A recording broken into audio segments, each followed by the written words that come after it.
The Tracy Police Department just released new video tonight. They say it shows what happened before an officer shot a 17-year-old twice last Friday. Keep in mind, police say the 17-year-old was threatening a family member with a knife, and he could soon face charges.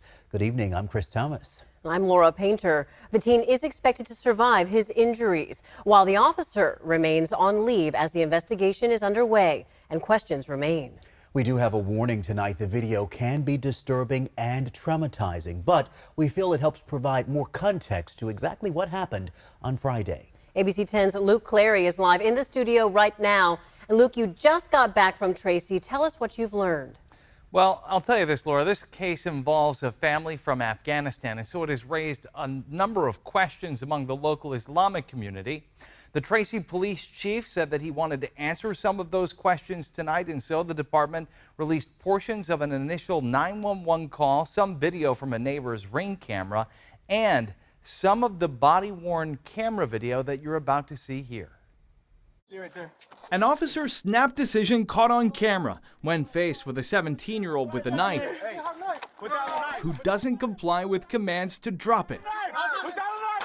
2 shots fired by Tracy Police Officer Carlos Ramirez. Initial officer arrived on scene, was faced with the challenge and didn't have a time to react to consider a taser. Tracy Police Chief Sekou Millington faced with questions. Though the teen is expected to survive his injuries, why didn't the officer respond with less lethal force? When the subject was advancing with the knife, Officer Ramirez felt at that time 2 shots were appropriate. Immediately after the subject turned, there were no more shots fired. So he used what he felt was necessary at that moment. Ring camera video, also released by Tracy PD, showing a confrontation within the family, who are believed to be recent arrivals from Afghanistan. Was there a language barrier? There is a language barrier. There's no doubt about that.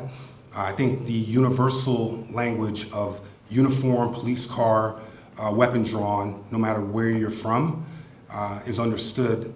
Don't approach with a deadly weapon. Earlier, the Council on American Islamic Relations called for an independent investigation. The department says it showed this video in a meeting with the Tracy Islamic Association before its public release. There are cultural differences. I think we know that.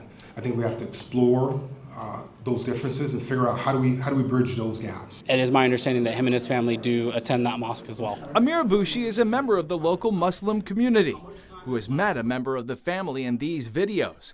And though they were hard to watch, he says they helped answer some of his questions. I don't believe personally that this was motivated by religion or race. I just believe this was an incident that was, with context, just something that could have been avoided if we took a little bit more time to talk. And it's worth stressing that this is a redacted video. We asked the police chief when we'll be able to see all of it from the moment that the officer arrives on scene until EMT arrive. He says that could be a matter of days. Meanwhile, the 17-year-old who was shot remains at the hospital where he is recovering. And Tracy police say he likely could face charges of assault with a deadly weapon. Laura?